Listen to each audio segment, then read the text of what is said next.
Hey guys, I've been really liking this format, and I've been building a lot of decks and tooling around with a lot of stuff that I think is really interesting and neat, and I just wanted to show you guys some deck profiles, so I'm going to start making some content on this channel and promoting it probably over on Tamstream and just in general in the groups. But here's the first deck profile, and it's something I've really been excited about.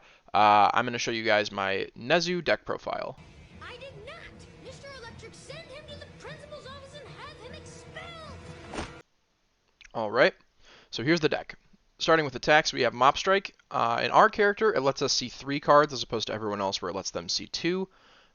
In Desperation, it's a 3 diff, which means that you can do a bunch of shenanigans with Nezu, where you can pick it up off of a Fierce Wings Enhance, or turn one of your foundations or 3 difficulty actions into a Mop Strike to see more cards to continue your string. And it's incredibly versatile in that regard. Next we have Vial Seizing. You're going to notice there's a lot of 3 ofs in this deck, and that's because as a 3 of in Nezu, generally that means you're going to be seeing at least 1 and having at least 1 in your discard pile, and that means that on any turn where you're using Nezu's effect, you can have 2 of them. Mathematically, it just works out that way. You don't want to be too bogged down with these cards because they're not always good, but they are situationally incredible. Having a fetchable +1 breaker high block is really good. Fetchable don't go into deadlock cards are also really good, and Vial Seizing potentially draws cards on the turn as well, or makes our opponent commit foundations so that our Walk the Dogs are cheaper. Walk the Dog in this deck aims to solve the problem that Order has of not really being able to kill people without momentum, in that it's just incredibly high a base stat card, and it is a momentum outlet in and of itself. Functionally, with the stun 1, it is a 7 low for 6 that draws a card. It's also modal because if it's static, depending on how many foundations our opponent has committed, we can either pick this up by discarding a 4 diff, or discard it as a 6 or 5 diff to pick up any of our other attacks, or as a 4 diff to pick up a situational attack or block, depending on how committed our opponent is. Final Smash is incredible in this deck. It works really well with a lot of our foundations and just in general to guarantee better checks on strings if we need to. It's also another one of those modal cards with the static where it can either be a 6 or a 4 depending on what we need to pick up. +1 mid block is also pretty relevant on defense, and it's a lot easier when they have 8 foundations and it's a 4 diff that we can fetch. Ice Sword also really helps with killing people. It's an amazing momentum outlet. It also helps fuel Walk the Dog if they have multiples of cards in their staging area, and it gets rid of problem cards. Just a very solid card. It's probably a staple on the Order symbol in the future. Absorb Energy Spirit Strike is really kind of like one of the foundations that you can build your offense and defense on. Using it to flip stuff is great for disrupting echoes, great for disrupting combos, and really important for stealing momentum for free on your opponent's turn so that your strings can be more potent on offense. It's also good at stealing momentum like actually from your opponent from their momentum on offense against decks where they really need momentum as a defensive resource or they really need momentum to kill you on the crackback. This card was a amazing piece that this deck really needed and was missing in my earlier iterations of this deck and feels at home right now in this deck. Or Strike is a one of. I didn't want to run too many 2-checks in this deck just because you are seeing so many cards and you can build out really wide as long as you don't check a 2. It's another modal card because of Desperation. It has probably the best Deadlock Enhance in the entire game, and an our character usually winds up drawing between 2 to 3 cards, even just playing it. +0 mid block's nothing to sneeze at either. The last 2 cards are a little bit iffy in these slots, but they have been performing decently well in testing. Twin Sword Slicer echoes with weapons. If you'll notice, we have Mop Strikes, Walk the Dogs, Ice Swords, or Strikes. Lots of weapons in this deck that we can get this echo and combo off of. It's just 2 attacks sometimes if you have momentum, and it represents 10 damage if they aren't holding a low block, which you can verify with Nezu's once per game if you need to. It's more low zone overload for Or Strike and Walk the Dog. And just in general, it is a good low block to pick up if you need it, and you need to trade a 4 for it. Chrono Trigger, another really good block. +2 breaker mid block, amazing. On offense, it's really only going to be utilized if you're like trying to freeze a problem foundation that they have that you just like cannot live through, but more often than not, you're holding this card to break or 2 block them at an opportune time. Moving on to most of the tech, we have Team Doctor. Really important in this format for just like kind of building chain links and like responding to your opponent's responses or like stopping specific effects that you're afraid of. Like you can build into Deadlock with a little bit more confidence and not have to blow a Genkai's Guidance on their first attack to get yourself out if Team Doctor is negating the Vial Seizing Enhance or whatever other Deadlock might be scary. Iden Box is an incredible card. For some reason, this card doesn't remove as a cost or doesn't have any more cost than commit. So more often than not, what this means is that your opponent will have to have one more attack than they thought they would to kill you. And in conjunction with a lot of our other defensive resources, it's incredibly powerful.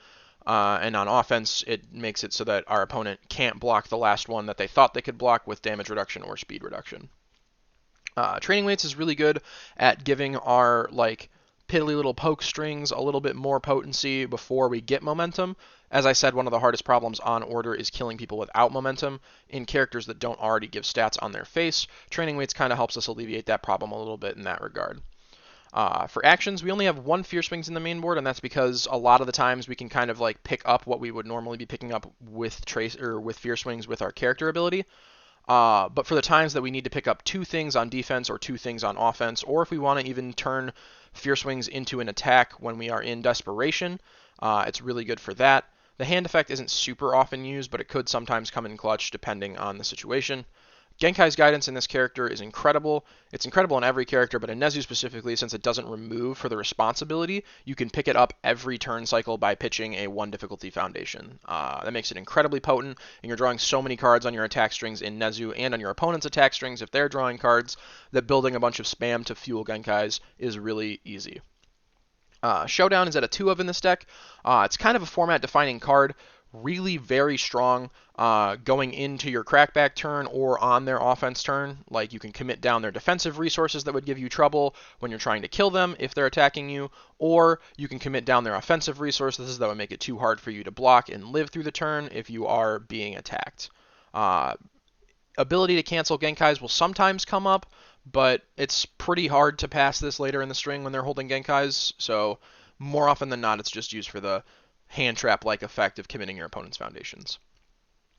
Teamwork, kind of new addition to the deck, fills the slot of like good low block to tutor, depending on what your opponent's doing with their string.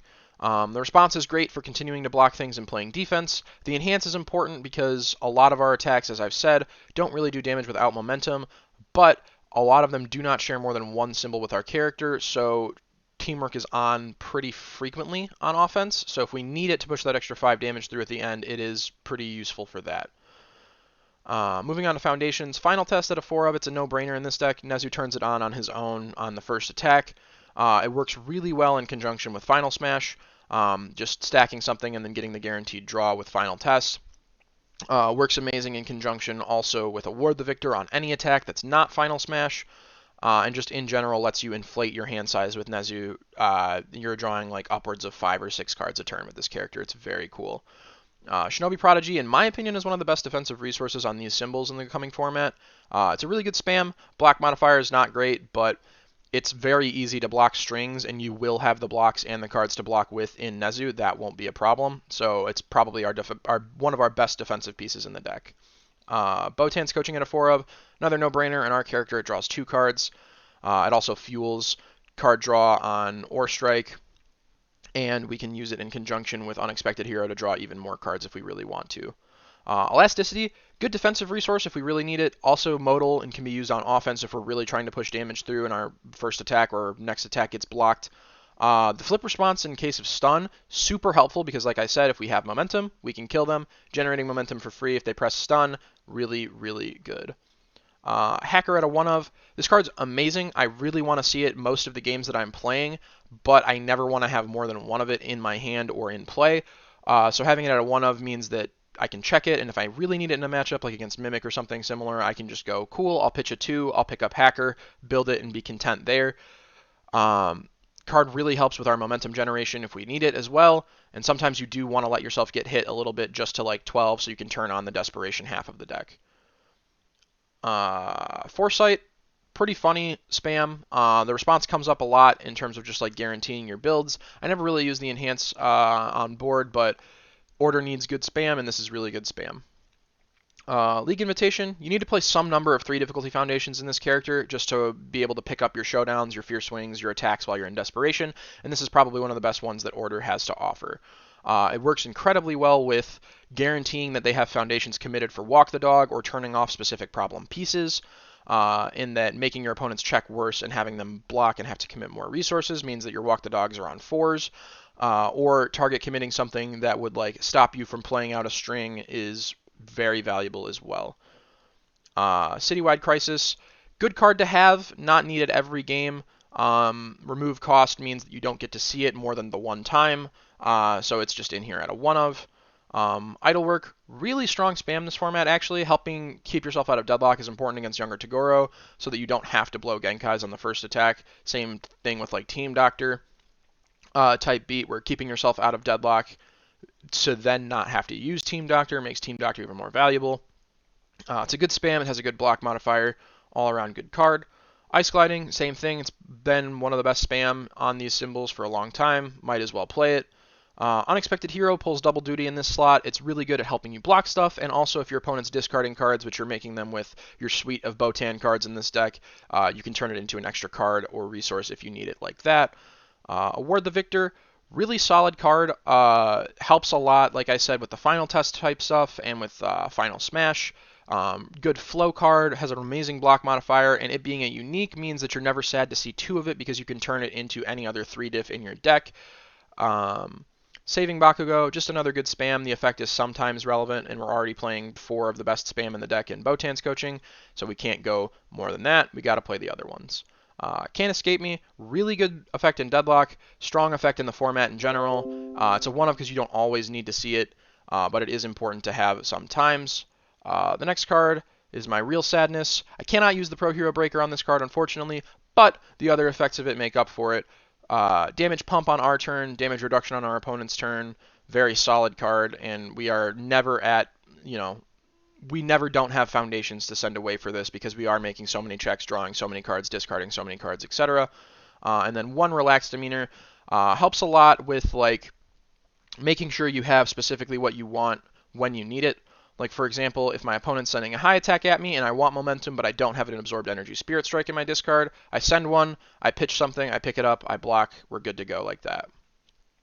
The sideboard is really interesting. I don't think that it's completely solved yet.